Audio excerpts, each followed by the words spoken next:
حضرت علی کرم اللہ وجہ الکریم کی صفات بیان کرنا عبادت ہے۔ ہم ان کی صفات بیان نہیں کر سکتے ہیں۔ اللہ تبارک تعالیٰ نے ان کے مرتبہ کو اتنا بلند کیا ہے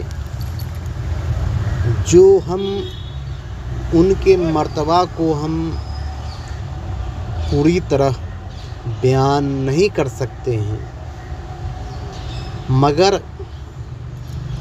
اگر کوئی شخص حضرت علی کرم اللہ وجہ الکریم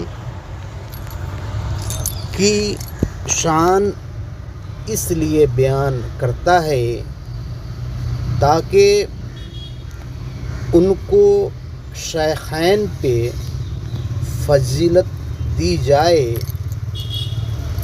تو یہ بیان کرنا حرام ہے۔